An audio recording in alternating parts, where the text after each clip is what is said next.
Aside from being the news editor at townhallmagazine.com and a Fox News correspondent, Katie Pavlich has spent the past 2 years studying Operation Fast and Furious.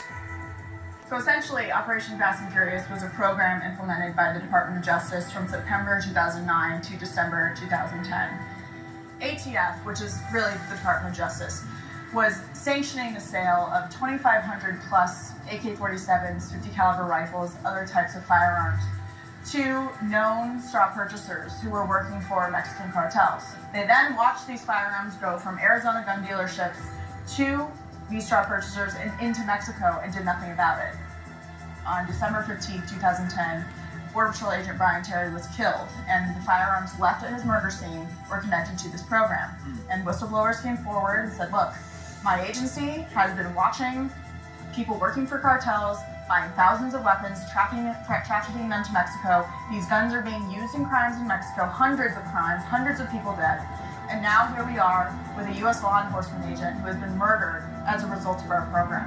Now, the really important thing here is, why did the government do this? The government and the Department of Justice and ATF will argue, well, we wanted to see if these guns would trickle up to the top of the cartel and take out what they call the big fish. Well, the problem is, out of 2,500 plus weapons, only 2 of those weapons had GPS recording devices on them, which doesn't really sound like a very serious tracking program when you're talking about high caliber weaponry going into the hands of some of the most violent criminals in North America. Meanwhile, as soon as those guns ended up in Mexico, you have ATF officials at the highest level, including a U.S. attorney from Arizona, saying, these dealerships are responsible, we have to do something about them, we need more gun control. And it was the government sanctioning those sales all along, so they had a reason to say, look at all the murder and mayhem and catastrophe in Mexico as a result of American gun laws, we need more regulation. Was President Obama involved in this? Did he know about any of this? Well, this is the big question. President Obama denies any involvement. His attorney general changed his testimony about when he found out about this multiple times.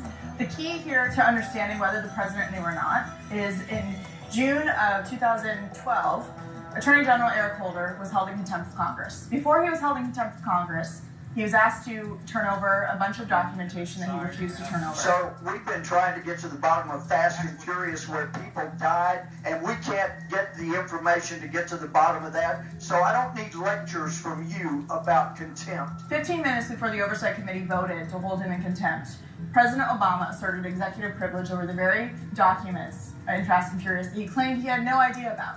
So if President Obama knows nothing about this operation, then why is it all of a sudden that he needs to assert executive privilege? What do you think that all of this says about the administration, that they're in the United States with law-abiding citizens, they're pushing so heavily for super strict gun regulation, but then they're completely willing to traffic guns to people that are known criminals? It's hypocritical at best. I think it's essential for the American people to understand that they turned law-abiding citizens, law-abiding business owners who own gun dealerships, who do everything they can to obey the law. They turn them into criminals for a political purpose. That is a fact. Despite all the statistics and the evidence to show that gun ownership by law-abiding citizens reduces crime, Barack Obama and his administration are hell-bent on continuing their anti-gun agenda, and it's not because they want to keep people safer, because if it was, they would pay attention to those statistics.